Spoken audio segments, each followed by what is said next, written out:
All right, Dame. So I'm going to let you choose. You can either start, we can start the show with breaking news that I have to share, or something surprising that I learned this week, shocking, dare I say, from a girlfriend.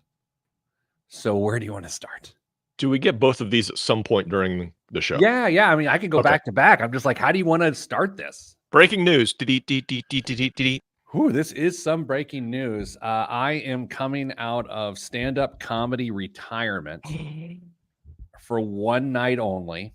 Oh, no. In Indianapolis on Friday, December 22nd at Victory Field. Wow. What? An outdoor show on December 22nd? On what the indoor, thinking? at the indoor part. I mean, am I just being like a hot dog booth? I'm hosting a stand-up show with none other than Danny Dunn. Yes, friend of the show. Friend of the show, cousin of the man. And some, I can't actually say yet, some other local comedy notables this is happening.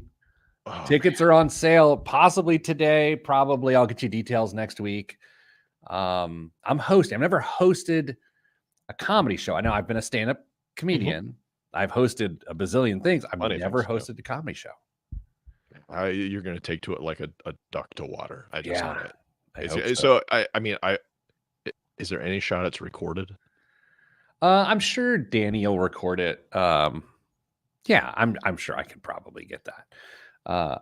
The weird thing is, I'm not nervous about it. I don't, you know me. I'm not nervous about it. I also don't know how I'm going to do it or what I'm going to do, but I have confidence that I'll figure it out. And possibly, as you've learned, maybe on the drive to Victory Field, I will figure out how I'm going to go about that. I mean, you've got a couple things going in your favor.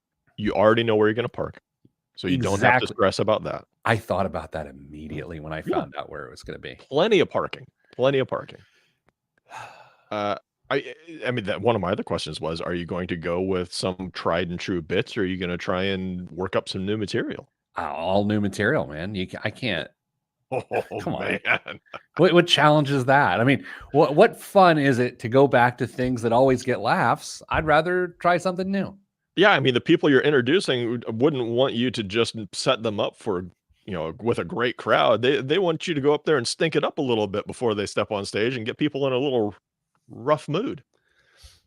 I did think of that. Like, the actual job of the host is everyone's a warm up for the headliner theoretically, sure. But the host really is a warm up for everyone. So there's a little bit of pressure there, but I don't care. Danny, if you're watching and he's not, I would love for you to check in with your cousin and make sure that he's going to do exactly what you want him to do. One last note on this before I move on. There is at least one very, very notable comedian here locally that people know of, an internet sensation, social media sensation, if you want, possibly two, but I can't say who they are yet, which I think is sort of weird. I think that's part of the thing, but I'm not here to argue. I'm not supposed to say it. Yeah, it's not the one that most people are probably thinking of right now. The one that is, it's not that one. Incredibly hot right now. No, it's not that one. Yeah. Although I've been on a bill with him. You have? Yes. Wait, who are you thinking? Matt Rife? No, I said local. I know. Some people don't understand where he's from, and they just know Midwest. So where's he from? Sure. Just outside of Columbus, Ohio. I mean, no, actually, it's closer to the western border, close to Indiana-Ohio border. No, not him. Yeah. Do you want the shocking thing I found out from a girlfriend this week? Yeah, because the term girlfriend threw me for a loop for a second. But so yes, you need to follow through with this. But we've talked in previous shows how silly that is, that I can't say girlfriend. I know. This person is a girlfriend of mine, but simply a friend who happens to be a girl. She is about 10 years my younger, which, by the way, I turned 46 this week. That was fun. Welcome. Did you say congrats? Were you go with? I was going to say congratulations, but then I was like, welcome. I mean, here we are. She told me that when she was in college and she was in a sorority, when the freshman girls joined the sorority, there was a PowerPoint presentation with guys' photos of who to avoid and watch yourself safety around. And that blew my mind that there's like somehow a digital footprint of that. Isn't that crazy? I mean, it's great. It's appropriate, sadly, but also arguably bad. Were they stock photos or like just out on the quad one day taking pictures of random guys walking by? That's a great question. Like, she told me this, and I can't stop thinking about it. What I mean, I would like to think, first of all, Mrs. Planner and I dated all through college, so I never would have been on one of these lists. And by the way, had I been on one of these lists while dating Mrs. Planner, that would be very bad. But can you imagine being on one of these lists, these PowerPoints? No. No. That's wild. This is just gonna be for like, what would you be on that list for?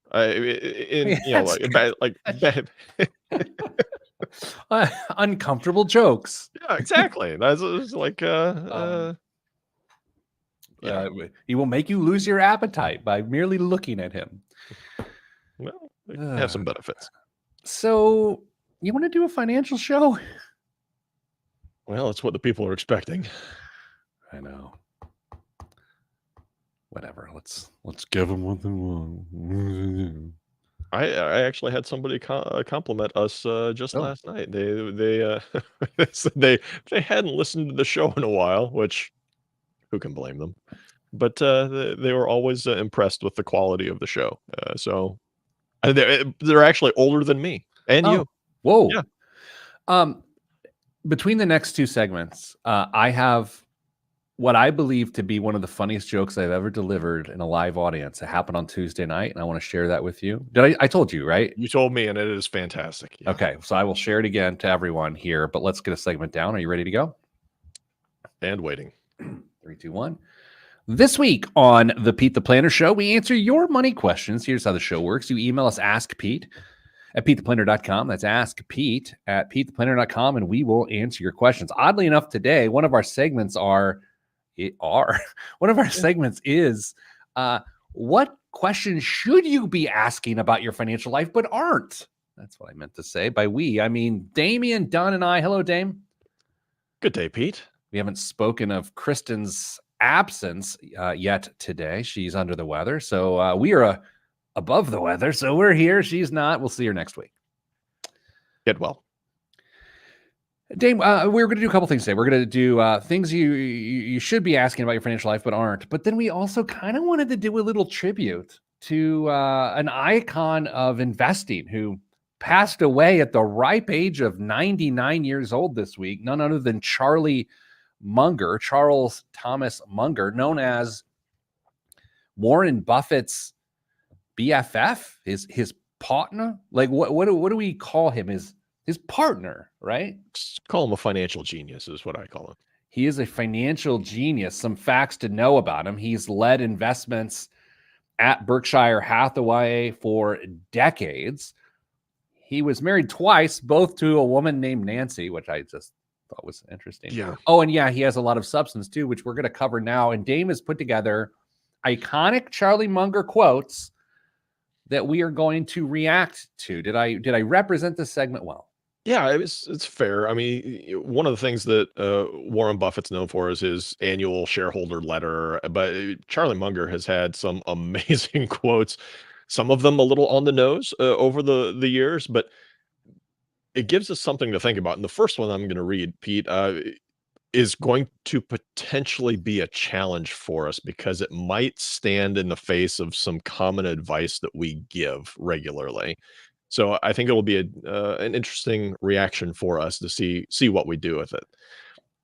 Quote, I think that the modern investor, to get ahead, almost has to get a few stocks that are way above average.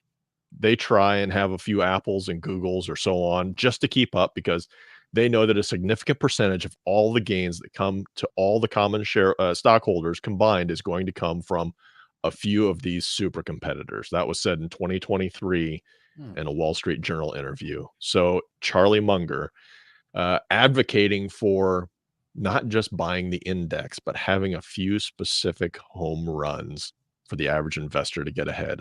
Pete? I might out myself with this incredibly dumb question or Okay. thought. It's a question slash thought. Both could be dumb. Okay, so when he talks about the modern investor, it's hard to say if he's talking about a modern retail investor or an institutional investor, because it's, we advocate for index funds, or Mhm.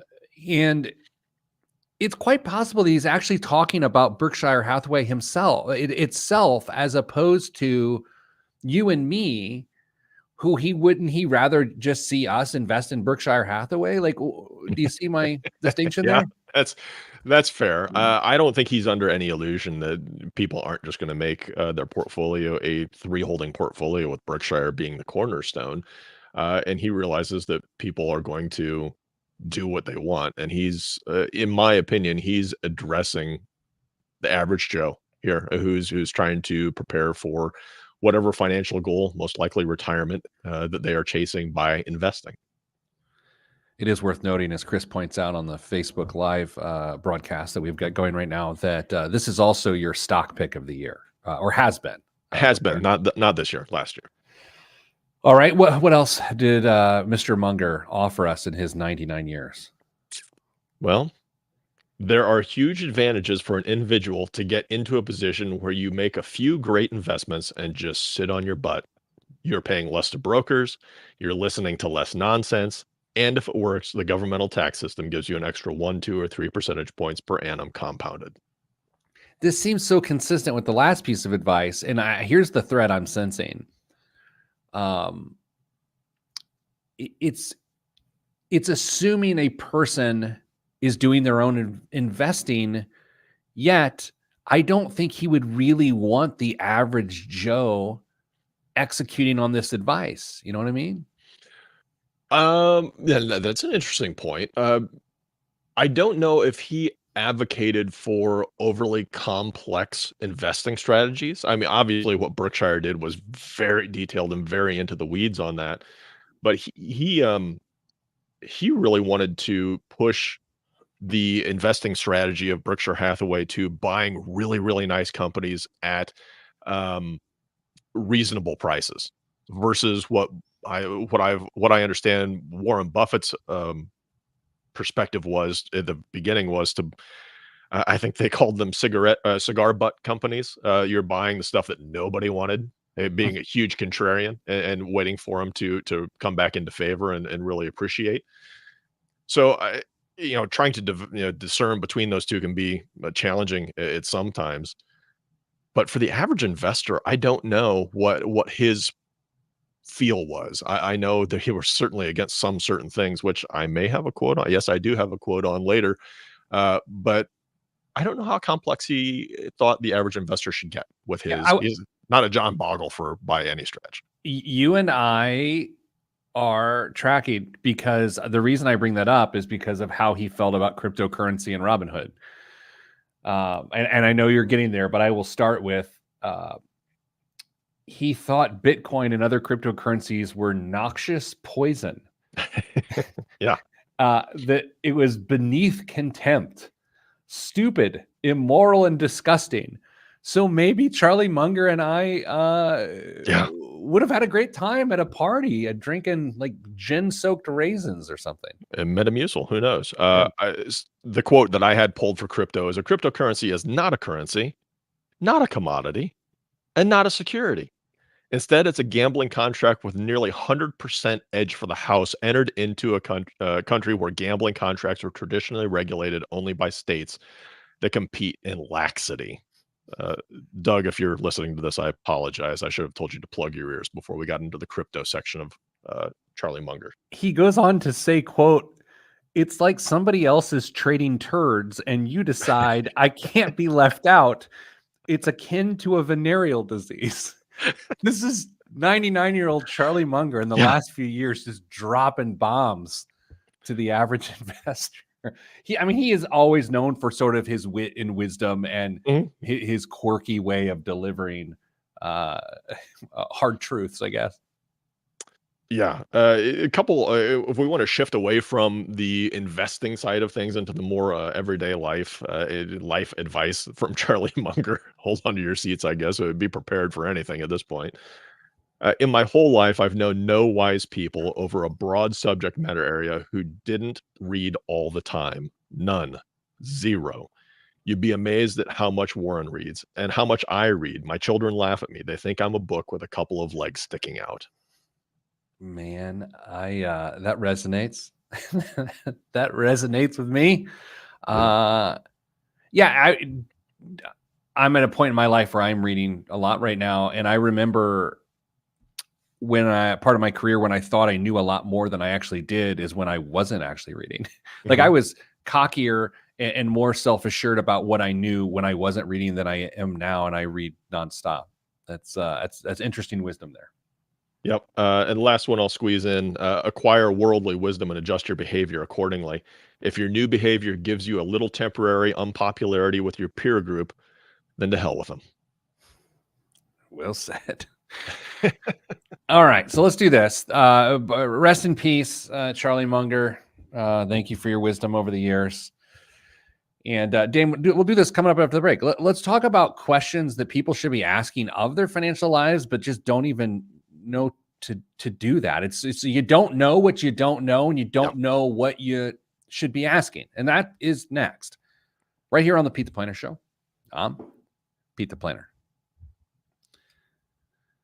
I was reading some additional Munger quotes this morning that you actually can't say on the radio. Oh no, yeah. I mean, there's a lot. I had to pick through some stuff. Did you happen to see his take on EBITDA and like people who talk about EBITDA and all of I didn't that? see that one. Oh Lord. No, but I do. I want to see it now. Uh Eric asks, can we just have a whole show of these incredible put downs of crypto? Special segment.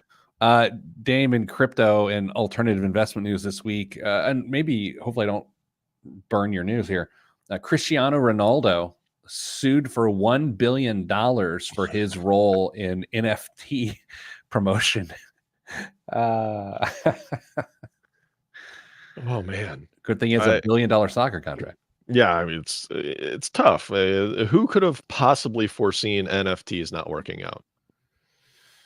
Who knows? All right. So I'm speaking on Tuesday night to a few hundred people at I don't want to get too specific, but a group of people who work at the administrative level at churches all across the Mhm. country. Is that good? Yeah, I think it's fair. And I don't even, and not just like a church building, but like a church organization, like Yes. the heads of whatever. So I'm speaking there, and my role at this thing is to actually be the dinner entertainment. It was like dinner and a show, and I'm the show, which whatever. So I'm up there, I'm doing some things. People are giggling a little bit. And I'm in the midst of talking, and all of a sudden, out of nowhere, because that's how they work, someone sneezed, right? Hmm. So I hear it, and I just freeze. I stop mid-word, I freeze, and there's silence. And I simply said, "You think of all the rooms of which someone might say, 'God bless you,' would be this room. Yet, Nothing. shame on all of you." It was really and it was funny. It was like in the retelling of it's not that funny, but in the moment, it was really funny. It was great. It's you can understand if you imagine yourself in that moment, in that environment, in that context. It's a great joke. Very aware. No, I as look when you're on stage, you got a microphone, you got to use whatever's happening. It just makes for a better show. Better show. Yeah. Okay, let's do. Did I send a question to you? No, there was no question attached. It was just an example. Okay. Or just the concept. I'm sorry. Okay. So I think we're good. I think we're good all the same. Okay. Hello, Andy. Hello, Brian Pinkins. Hello, David Noble. Hello, Big Rick Swink. Chris says hello. Danza, good day. Rochelle, hello. That covers the squad. All right, let's get going in 3, 2, 1. Back on the Pete the Planner show, Damian Dunn joins me. Hello, Dame. Hello, Pete. You're coming off of vacay, refreshed, huh? Yeah, it was fantastic. Beautiful weather. Uh, very, very slow pace where we were at, so we were able to just sit back, relax, and not worry about anything for about 7 days. Do you go to the beach when you were there? Yeah, sure did. Every single day. What's your move on the beach as an older man like me? Are you a long sleeve sun shirt fella, or are you just like stripping it down and letting people see the vessel that is you? No, there's a long sleeve shirt that never it comes off of my body between the time I leave the room and get back to the room. Okay, great. Me too. Dame, I I have convinced myself of something recently, and it's sort of it's not a hot take, but it is definitely a take, Mhm. and it's that people, if you rely on people to be inquisitive about their financial lives, to solve the issues of their financial lives, that the only outcome will be failure. And it's based on this. People don't know what they should be asking. So if it's just like, okay, hey, I'm going to wait until someone comes and asks me a question, A, they may never come because they don't know what to ask. Or B, when they start to dig in, they don't even know where to begin. And so what I think is, as a financial professional, our role, our company, you and your team, like, it is to give people a forum to be led in a conversation. Now, we Mhm. can answer questions. I've just found in doing this for so long that there's actually not that many good, pertinent questions to ask because people don't know what to ask. People are like, hey, I want to be better financially. What do I do? That's not really a question, Mhm. right? Mhm. So, Dane, what you and I did is we took some time to say, what are actually good questions to ask someone about their financial life? And so, uh, we're going to go back and forth over the next couple segments Sure. and sort of explore these and talk about what you think are good. Would you like to go first? Sure. Yeah, I'm fine with that. And I think, by the way, before we jump into this, uh, this is a great trait for your financial advisor to have. I think the days of uh, the advisor sitting there ingesting all of the information and then specifically just telling you what to do, while that can be valuable, there's more value and progress made when you hire a thinking partner through a lot of these things where you can just toss ideas back and forth and come to a conclusion based off of the facts of the matter, your specific personality and circumstances, and have a clear way forward and somebody that's going to support you in that. So, if you are in the process of either evaluating potential financial planners or working with somebody, keep that in the back of your mind. Make sure that they are that it's a conversation between the two of you and not just a one way. You put all the information in, you get information out, and that's the end of it. So And if anyway, if, if people choose not to use the questions that we're going to talk about today, the other element of this is, to what you just said, Dame, is if you're interviewing financial advisors, say, look, I don't know what to ask. hmm, But I need to get my sure. stuff together. Just take me through it. And they're like, well, it depends what you want. And like if they get stuck on that, well, what do you need to know? Move on. That Yeah, ain't him. That ain't yeah. her. Like, it's I'll put it this way, and then let's get to the questions. But if the average person is just living life, they got expenses, they got some income, they definitely are going to experience financial discomfort from time to time. Mhm. It's often a cash flow issue, but there's a lot of reasons around it. People don't know how to form the words to ask the question to change that reality, because you just don't go, oh, things are hard. What I do, like, what, you don't know how to ask the question. So today we ask those questions. Dame, you're first. Am I benchmarking appropriately? Oh, see, this is a good one. This is a good one. People don't know to ask that. So, Dame, what ends up happening is we have. Should we tell on ourselves a Yeah, little, I was bit? 100% gonna use this. It just Go ahead. yesterday, Pete and I were having this conversation about, "Hey, did you look at what your 401k has returned?" Now, based on the company that we use for 401k, here at Your Money Line, and, knowing that he and I are roughly allocated the same with our choices, we were both a little surprised when we looked and saw what the year-to-date return has been. Now, truth be told, Pete, if we said that the average that we expected, if we could lock in 8% a year going forward, you and I would be happy. And Great.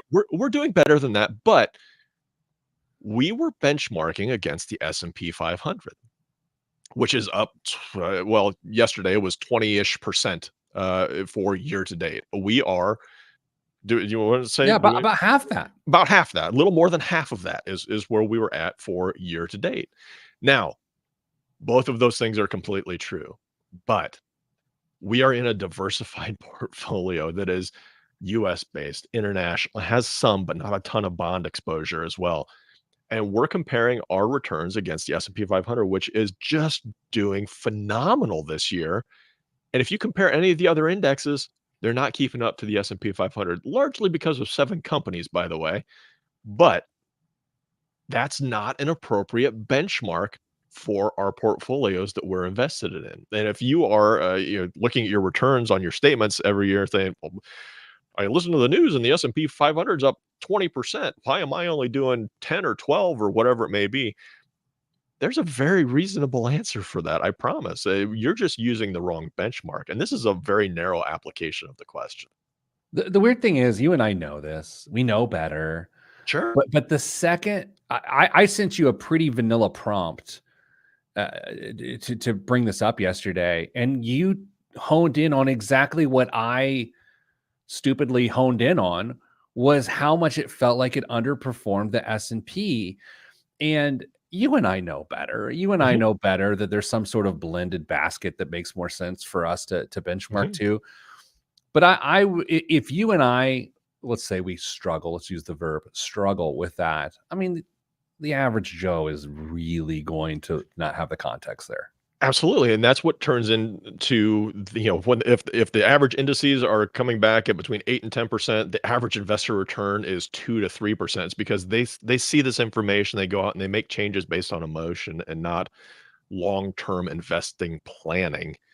And frankly, probably having the appropriate benchmarks. There's no reason to base your returns or your happiness with your returns off the S&P 500 if you're in a 60-40 portfolio. That's silly. All right. My question is, how does the amount I spend on housing impact my ability to execute on my financial plan? So how much do I spend? How much does what I spend on housing Yep. impact my ability to execute my financial plan? Dame, I am of the belief that people will get themselves into a housing situation and fight and scrap for the house, and in turn their back on their financial plan. Yeah, overhousing. I believe you were the person that introduced me to that phrase a number of years ago. Is a very real issue. Now, obviously, there are challenges that are regional around the country that come to housing and in different situations, but budgets can change accordingly in some of those areas as well. So, if you chase that American dream and try and have that house, you may be accidentally cutting yourself off at the knees at trying to accomplish and have that stable life that you really desire. The house may represent it, but it may not give you the end result. Yeah, I think people they'll set a long-term goal, but then they'll say, no matter what the output I need to do in order to achieve that goal, I'm still going to make this fundamental error in my housing decision. And those two things actually don't fit together, which is why it's a question you should be asking. So, Dame, let's do Yeah. this. We got through two. We've explained the concept, and there's a lot more questions you should be asking. So, we're after the break, we'll come back, do more of that right here on the Pete the Planner Show. I am Pete the Planner. Stopping the segments a little early today because I just want more Johnny Cougar. You know More what I mean? Mellencamp for the people. Absolutely. People love the Mellencamp. Dame, I try not to weigh in too much on other people's money, which sounds like a ridiculous thing to say because that's all I ever do. But I mean like a specific person's money, like a That's fair. specific Yeah. public figure. I just Yeah. try to now I will say what we tend to do is when it comes to our politicians and our government leaders, we are highly critical Mhm. of their financial lives. Here's where I'm struggling, and I'm going to regret this. Gee, many Christmas, I'm going to regret this. let's just go broader. Let's go broader. College football coach buyouts Okay. are nuts Yeah. for so many reasons. And I'll go just two quick ones. There's been two massive stories in the last week and a half, or in this world, or 2 weeks, or whatever. Who cares? Tens of millions of dollars to stop coaching. And good, it's a contract. The person is, that's the market value for them. Great. But man, if you bring in some other context into that situation of the old argument of there isn't enough money within the system to pay athletes, yet you can pay a coach tens of millions of dollars to not work there anymore. That's a hard argument. Well, I mean, where's the money coming from to expedite the removal of that coach? It's coming from boosters. The boosters are also the ones paying the athletes now, and I mean, and they're finding creative ways to do that. So yes, absolutely, there is plenty of money in the system to be had. It just highlights the ridiculousness of the situation. I mean, slight twist on this conversation. Yeah. Pete, can you imagine being paid millions of dollars not to work? Yeah, I think about it all the time. No, Yeah. no, because somebody was so upset with your Oh. performance that they said, "Here's $10 million, go away. I don't ever and turn in your hoodie on your way out the door." I also say, without getting into the details to that same question, in some of these instances, by waiting a month or 45 days or 60 days, they lessen the burden of what the payout is. Yet, with the season being bad anyway, because that's the whole point of letting the person go, and the feeling of getting a jump on whoever the next coach is, it's not worth 60 days and the millions and millions of dollars saved on, so that shocks me too. Yeah. It is a world with which I will never be familiar with. Okay. Back to questions that you should be asking, but you really don't know to do that, right? I believe that's what we were talking about. Okay. Coming back. 3, 2, 1. Back on the Pete the Planner show. Here's what we're covering right now. So thanks for listening, I guess. That seemed insincere. Dame, did that sound insincere? Nah. Because it was. We're talking about questions you should be asking about your financial life, but you just don't know to ask. Now, Dame, I have to note, oftentimes in a professional setting, when I'm trying to learn what's going on, whether it's just be like a negotiation or someone selling me their services, I tend to, at the end, ask the question, is there a question I am not asking which makes you feel as though I do not understand what's going on here? I love that question. I ask it probably 3 times a day. You get some pretty amazing answers to that question. But in a personal finance sense, I think people even stop short of that, and they don't even know. So next up for you, what is a question that people should be asking they just don't know to? What is the emotional impact of my spending habits? Ooh, go it again slower. What is the emotional impact of my spending habits? Ooh, that's a really good one. No one would know to ask that. Yeah. What are you buying with your spending? Not only physically, but emotionally as well. And what are the ramifications of that spending?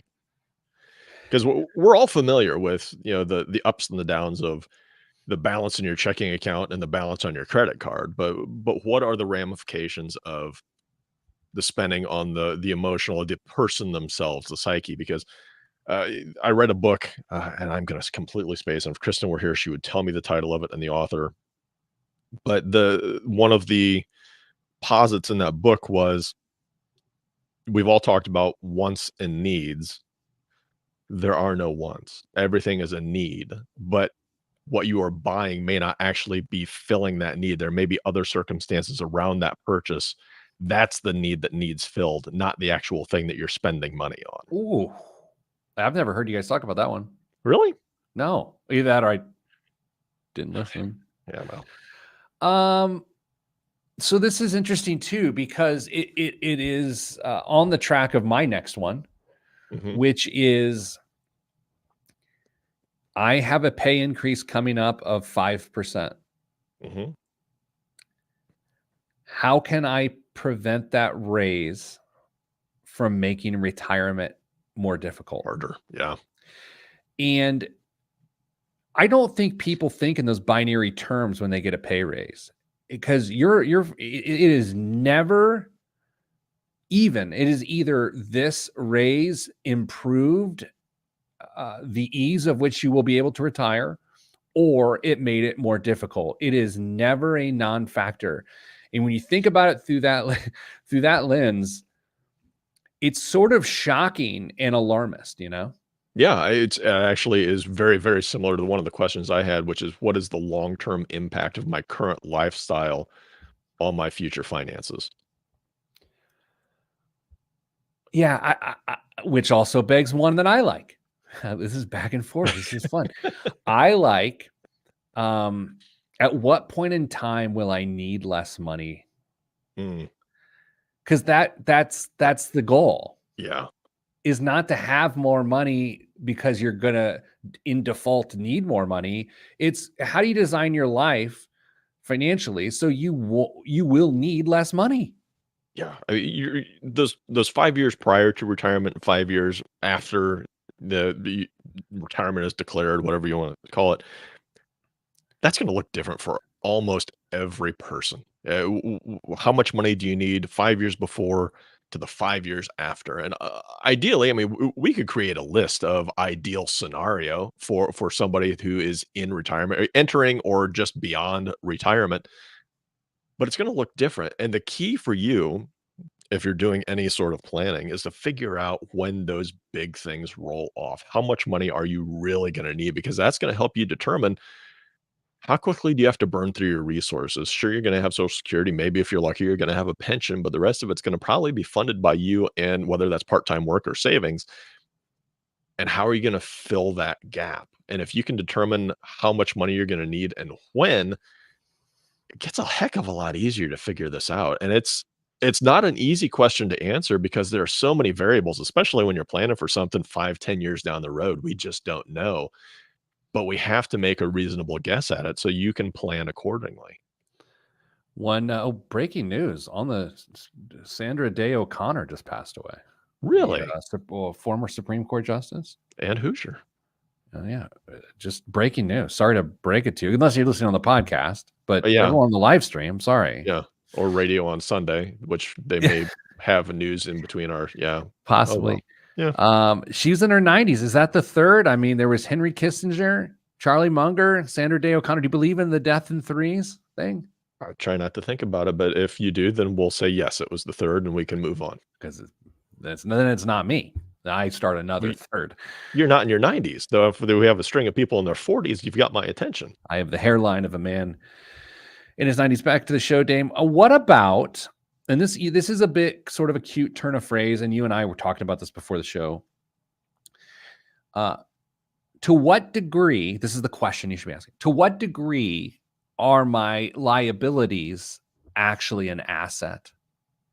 To what degree are Mm, the liabilities that I have actually an asset? And you don't know to ask it, but there's two outcomes here that I commonly have seen. Number one, a person believes their liabilities to be an asset and they are wrong, or someone doesn't understand that the liability that they have is an asset. And in both circumstances, mistakes can be made that can really blow up a beautiful asset and or put value towards something that is not a good asset. we just talked about this before the show started, about, the situation with, some business debt. Yeah. Didn't we? Because it's a liability, but it's a huge asset as well. Now we're not talking about our your money line business. Yeah. We're talking about a separate business. But in that particular case, that debt is actually a huge asset because of some of the terms around it. So yeah, you're exactly right. Because I even think about my own mortgage is at 2.5%, Yeah. 10-year mortgage Yeah. at 2.5%. Yeah. Like it's strange for me from a financial planning perspective because I want that thing paid off prior to my kids going to college for the cash flow flexibility. But at the same time, if I got too aggressive with it, I'd be better off just from a simple arbitrage standpoint of investing it and then just paying the 2.5% as long as necessary. Yeah, entirely true. I mean, that's one of those situations where you and I look at it, and I don't know if there's necessarily a wrong answer to either of those approaches. You can fall back into math and trying to get down to a very technical answer, but so many of these things are going to be very individual specific on what the right path forward is, which gets back to talking to your trusted financial resource or guide or Sherpa or whoever it may be to make sure you're on the right path. I believe you're next in the speed round of questions you should ask. Am I? And this is one that I think people are aware of, but they either ignore or don't put the weight behind it that they should. Am I adequately protecting my assets and income? Am I protecting my assets and income? Am I adequately protecting my assets? Insurance, basically. Are you insured appropriately? Nobody likes to think about insurance or pay the premiums because you're literally paying for something you hope you never, ever, ever use. But it's so important. Okay, so if I may, and with a minute left, what percentage of people ask an appropriate party, do I have enough life insurance? What percentage of people ask an appropriate expert or party the simple question, do I have enough life insurance? That's a great question. Less than 10%. Oh yeah, I was single digits. I just don't know. Because they may think it, they may posit it, because you said it, with a friend at getting tacos, but they're not actually going to go to anyone that can do something about it and solve it. And people who get that comfort of, well, I've got coverage through work, and they just never go forward because they've checked the box. I've got some life insurance, and it's probably nowhere close to what you need. Speaking of something nowhere close to what you need, coming up next, biggest waste of money of the week, right here on the Pete the Planner Show. I'm Pete the Planner. I'm running them short this week. I just people want to hear Mellencamp. Small town, you know?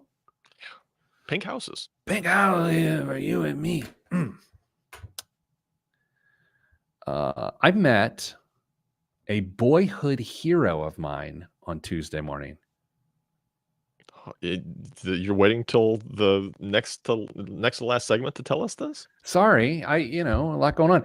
I got to go up and we talked for a while, just based on the circumstances of what was going on, but it was really neat. I got to tell him I used to, watch him. It was Bill Brooks, former Indianapolis Colts wide receiver, great, number 80, Bill Brooks.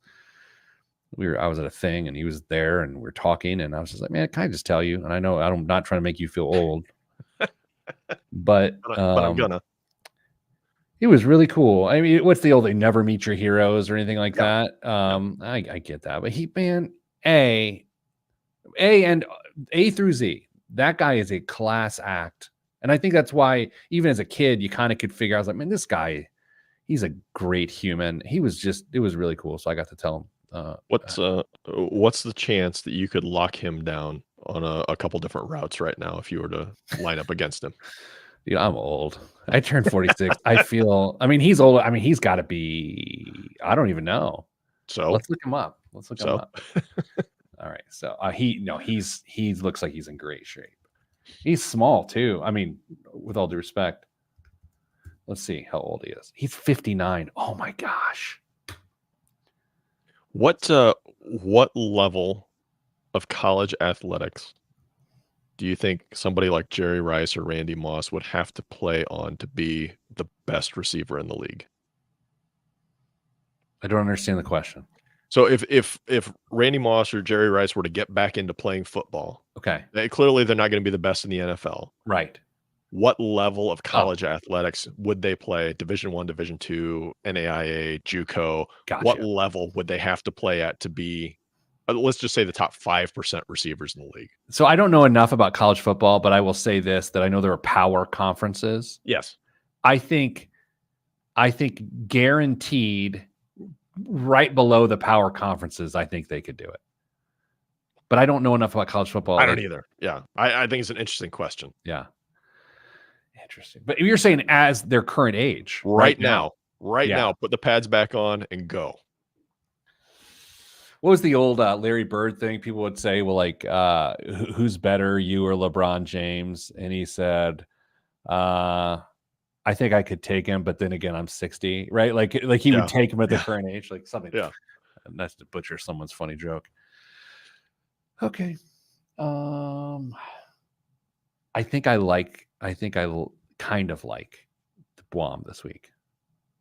Like you would potentially consider buying it? Oh no, I mean I kind of like the bit. You know, like I you know.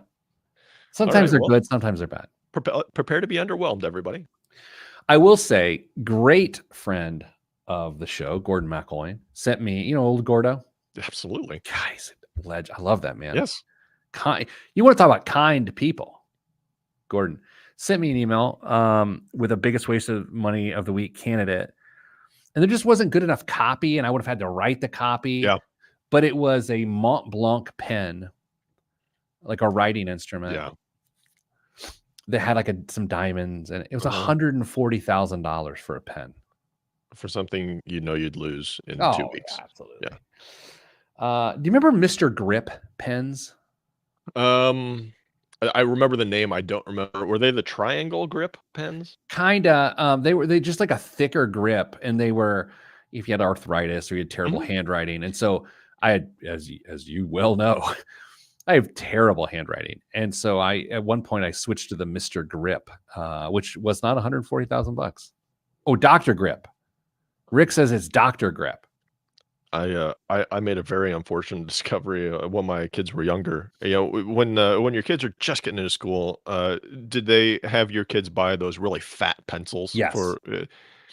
I used big one bone of those one day. Big bone. Yeah, big bone pencils. And my handwriting never looked better than using one of those large pencils. And the lead's a little bit bigger as well. So I apparently have the needs of a 5-year-old for writing.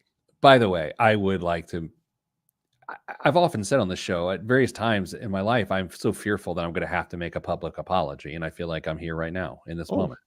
Okay. I'd like to apologize for Dr. Grip for ignoring his time in medical school. Yeah. And I call him Mr. Grip. What if Dr. Grip's a woman? Oh, that's even worse. Now I've got to apologize for that. Gee, Merry Christmas. Oh my gosh. Oh, flustered. Do you ever talk like Mickey Mouse at home and see what your wife thinks? No. I don't either. I do sometimes. I do. I'm 100% sure you do. She hates it. She really doesn't like me. Oh. That's an easy transition into the old guy voice, though. That's true. If I got home one day and my wife, I love my wife, she's the best. But if I got home one day and she was like, I'm really tired of you. Like, I'm so annoyed with you. I gotta go. I'll understand. You know what I mean? Like, I'll get it. I know I'm annoying and I don't try to be annoying. It just happens a lot. Just why can't she accept you for who you are? What some people might find fun for 57 minutes every week. Imagine working a few hours a day or 24 years of marriage. Okay, here we go. She's a long distance runner, spends lots of time training, you say. She's like, I'm going to go out for a run. I'm like, oh, when will I see you? She's like, Tuesday. She's getting the more time we spend together, the more she's getting into like ultra marathon. Yeah. She's like, hey, I'm running to Mercury.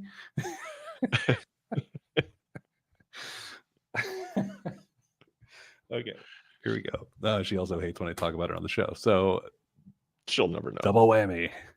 All right, in 3, 2, I don't know. It's gonna take a second. Oops, that's not it. Here we go. 3, 2, 1. This week's biggest waste of money of the week, right here on the Pete the Planner Show, is the Impossible Collection of Whiskey. Whiskey is considered by many to be the finest spirit known to man, other than Casper the Friendly Ghost. Right. And this book might be the best way to experience it outside of sipping, written by best-selling spirits writer and whiskey expert Clay Risen. The book unpacks the spirit's history through some of the most famous distilleries in the world, along with the finest bottles they've ever produced. From peaty Scotch, created in the Scottish Highlands, to Kentucky's finest bourbon, Risen selects 100 amazing whiskeys from a wide variety of makers. You'll find American classics like Pappy Van Winkle, alongside bottles like Middleton Very Rare 45, as well as some of the best kept secrets in the world of whiskey from India and the Czech Republic. The Impossible Collection arrives in a wrought iron trimmed wood box inspired by authentic whiskey barrels, which is in itself a collector's item. All right, Dame, this is a 212-page book about rare whiskey. What do you think it costs?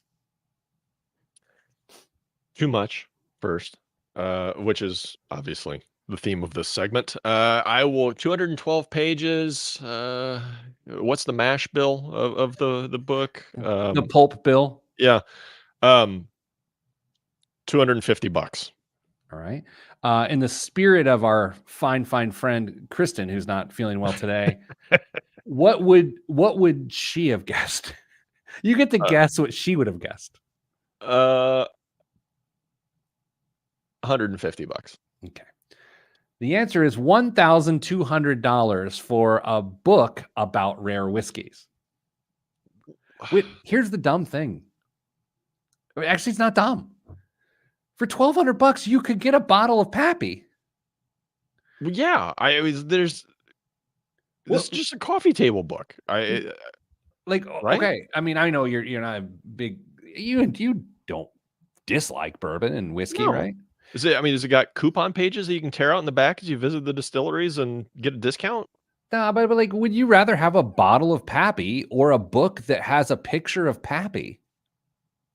I could go take a tour of the distillery and hear all the stories that probably are contained in this book. And then, yeah, I'd rather have the bottle or multiple bottles of stuff that's a little less expensive than Pappy.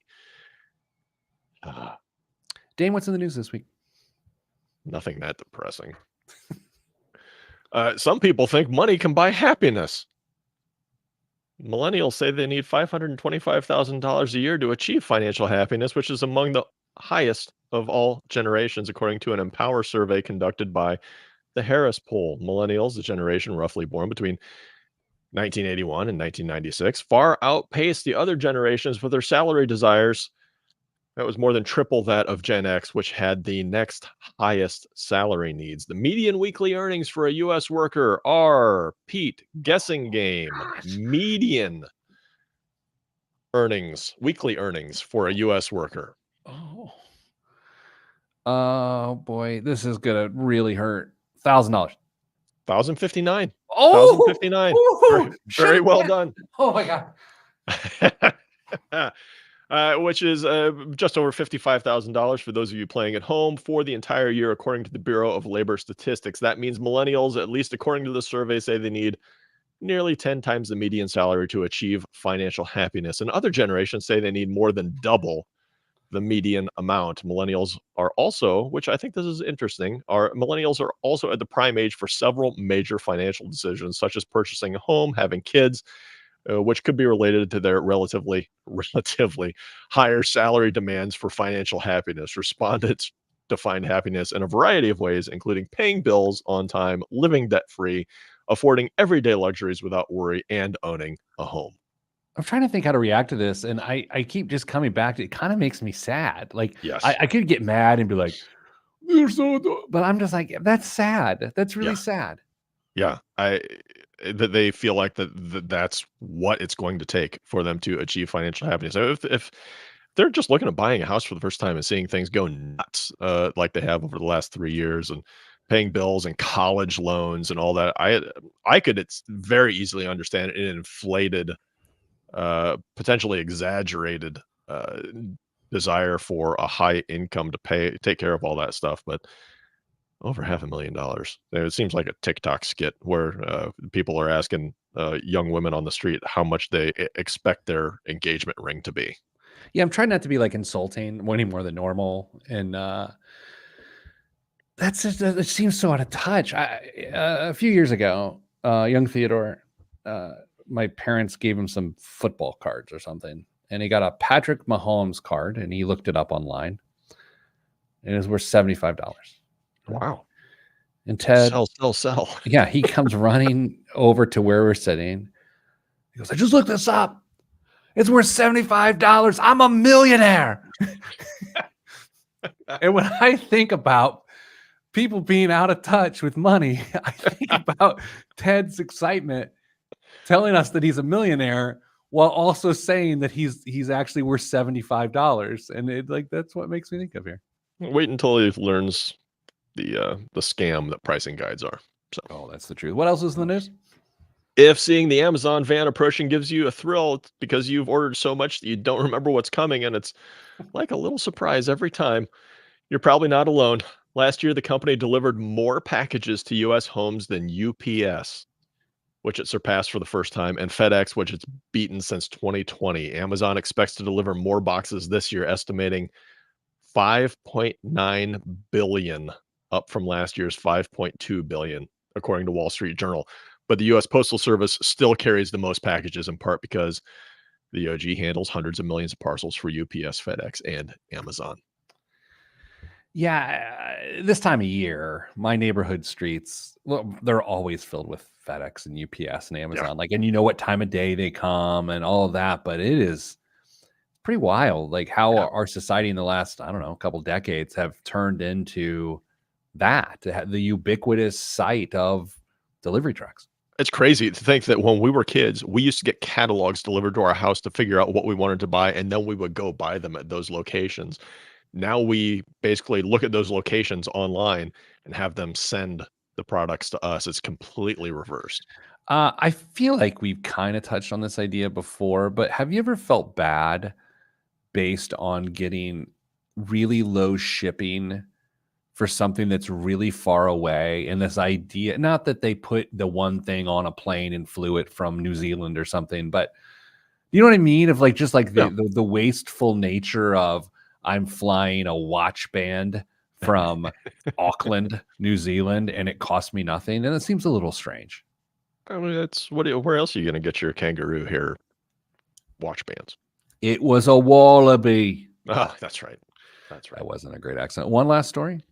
I'm going to try and squeeze through this because I think it's interesting. IBM, which decades ago helped lead the shift from defined benefit plans to defined contribution plans, recently told U.S. employees it will be scrapping its 401k match What? in favor of funding what it calls a quote retirement benefit account.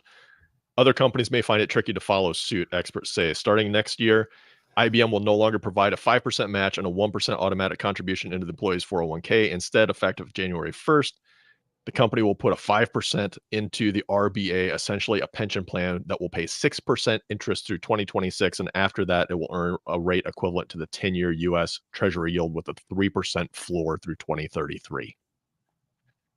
I'm actually, I'm going to need some time with that story. Like, Yeah. can you send it to me? I want to see that. I hadn't seen it. Yep. I don't know what I think about that. Maybe we'll talk about it next week. That's weird, right? It's contrarian. Yeah, it is totally different. And the article says that it's not expected to catch on, but it is definitely a different approach. What I'm trying to figure out is that some sort of what's the motivation? I don't think it's cost savings per se, but maybe it's retirement success, and then they're paying lesser salaries guess. for a I longer mean, time. You're going to be able to make some different decisions in your investment allocation based off of this if you're getting a flat rate. So, Well, that's all we have this week. Send you good vibes because good vibes are all that's in the budget. I'm Pete the Planner. Pete the Planner Show. Sorry, dude. it's all right. I started my Yeah. watch a couple seconds late and I forgot all about it. So That's a weird one. I gotta read that before I have some dumb take. I will try to find the article itself and send it on. Yeah, just send what you got. I'll Google it. I'll put it through Bing. Perfect. Big plans this weekend, Dave? Cleaning out my barn. It's that time again. I've got to get rid of a whole bunch of stuff. That wasn't a euphemism, was it? No, no, it's literally I have a dumpster sitting outside my barn right now that I'm going to just start chucking junk into this weekend. Still no euphemisms. No, still no euphemisms. Okay. I'm gonna go. I'm sorry. I do have a meeting. Sorry, Jeremiah. Stay getting money.